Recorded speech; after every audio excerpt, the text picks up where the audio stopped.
Have you ever wondered why the expensive piece of glass and silicon in your pocket, which cost you an entire month of hard-earned labor, suddenly feels like a relic from a forgotten age?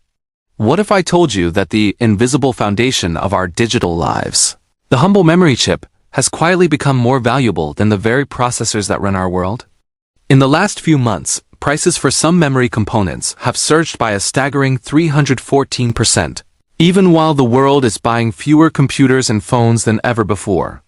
This is not a glitch in the system, nor is it a temporary hiccup in a global supply chain that we can simply wait out.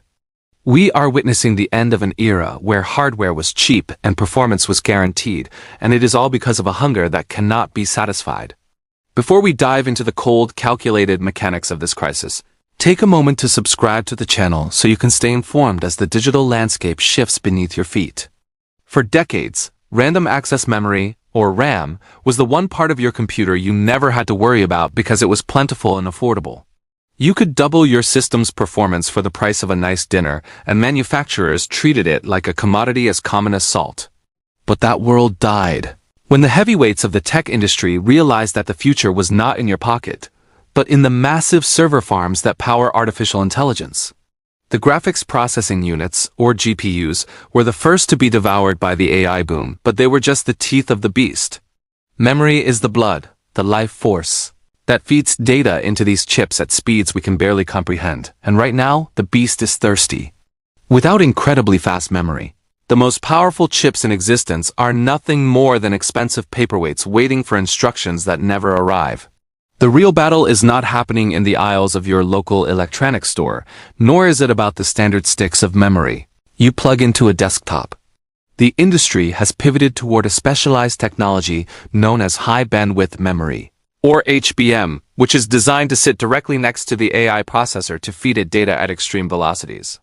Imagine a traditional city where the suburbs are the memory and the downtown is the processor, with data traveling slowly back and forth on a congested highway. HBM is like building a luxury skyscraper right inside the city center, removing the commute entirely and allowing information to flow instantaneously. As AI models grow to sizes that defy logic, the demand for this specialized VIP memory has exploded, leaving standard consumer products in the dust. We have reached a point where GPUs have become so incredibly fast that the memory infrastructure simply cannot keep up with them. The first major tremor of the coming earthquake was felt in December 2025, when Micron made a decision that sent shockwaves through the industry. They didn't just raise prices. They effectively walked away from the consumer market to prioritize their most lucrative AI customers. This was a cold, calculated signal that the era of caring about the average user was officially over in the boardroom.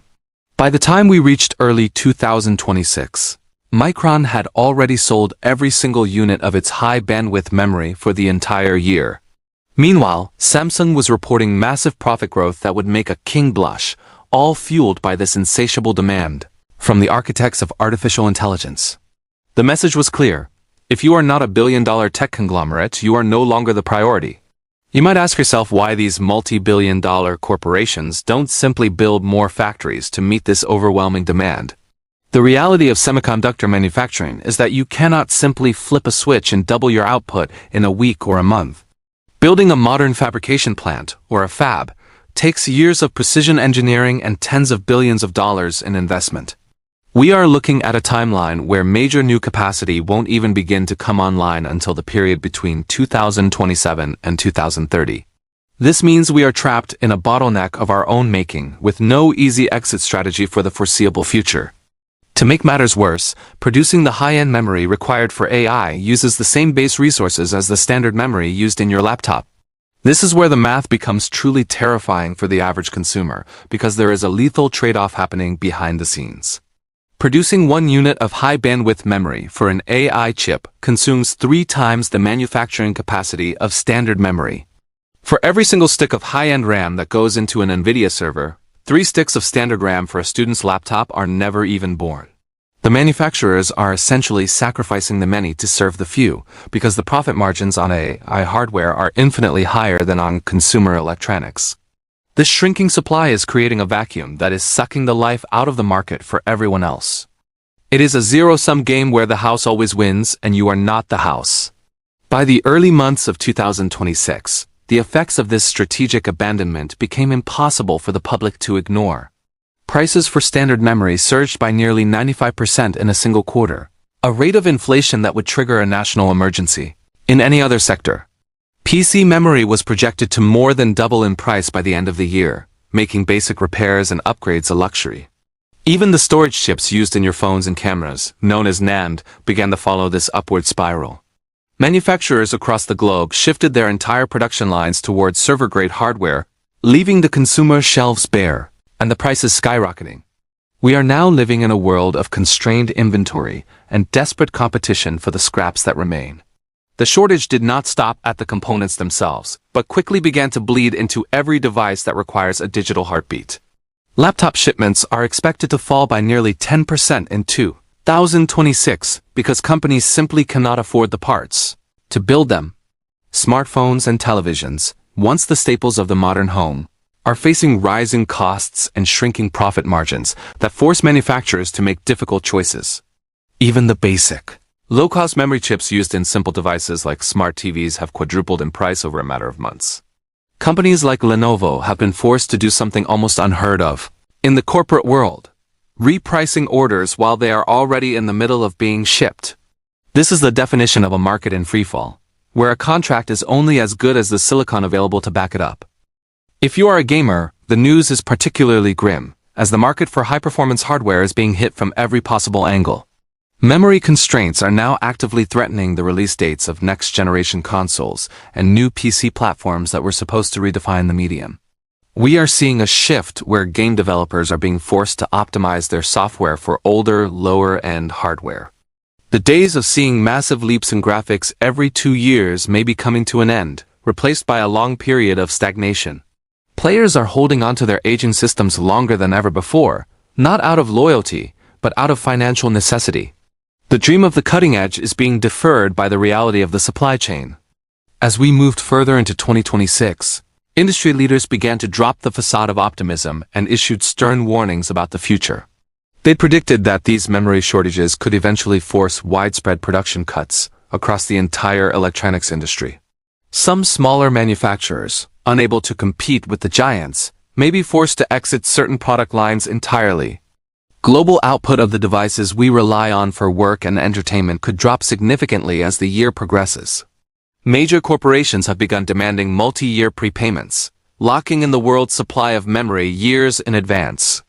The giants like Lenovo and Xiaomi have already confirmed that these rising costs are being passed directly to you, the end user. The massive tech conglomerate shows its true face by protecting its own bottom line at your expense. For you, it means your next phone will either be more expensive or less capable. Budget-friendly devices are rapidly disappearing. What used to be standard specifications are now being rebranded as premium features. The digital divide is no longer just about internet access. It is about who can afford the hardware to run the world. The typical upgrade cycle is now stretching beyond 5 years for many households as they interact differently with technology. The second-hand market is no longer a niche for enthusiasts, but a booming industry for people who need a working machine. Refurbished platforms are seeing record growth as people realize a 3-year-old laptop is better than a new one they can't afford. There is a growing movement toward repair culture, where people are learning to fix what they have rather than throwing it away. We are even seeing a strange resurgence in low-spec gaming and simpler software, prioritizing functionality over flashy aesthetics. There is a subtle silver lining. Developers are finally being forced to build more efficient software. We are seeing a return to a time when every kilobyte of memory mattered, leading to leaner and faster applications. Some consumers are questioning whether they truly need a smart version of every appliance in their home. This crisis is forcing us to re-evaluate our relationship with the digital world and what we actually need from it. What we are witnessing is not just a temporary supply issue, but a fundamental structural shift in the hierarchy of technology. Memory has graduated from being a background component to being the ultimate gatekeeper of performance and progress. The AI companies have positioned themselves at the front of the line, and they have the capital to stay there. Forecasts suggest these shortages could persist until 2030 or beyond. The old rules of the market are gone. It is a long-term cycle of scarcity that will define the next decade of human innovation and consumption.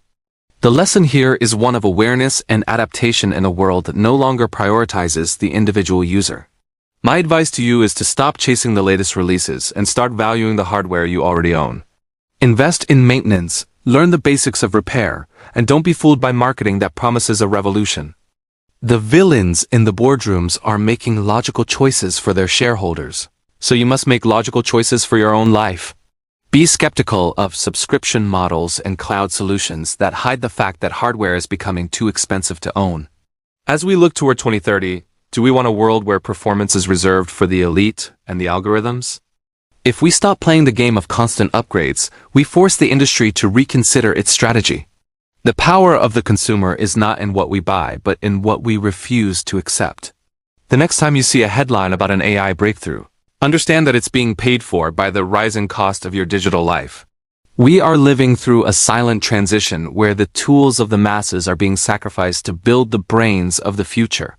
If you found this analysis valuable, make sure to subscribe and share your thoughts in the comments. Ultimately, this crisis is a reminder that in high technology, nothing is ever truly permanent. The era of cheap RAM was a golden age. We are entering an age of digital conservation, where efficiency and longevity will become more important than raw power. Stay sharp, stay informed, and remember that knowledge is the only resource that doesn't suffer from a supply shortage.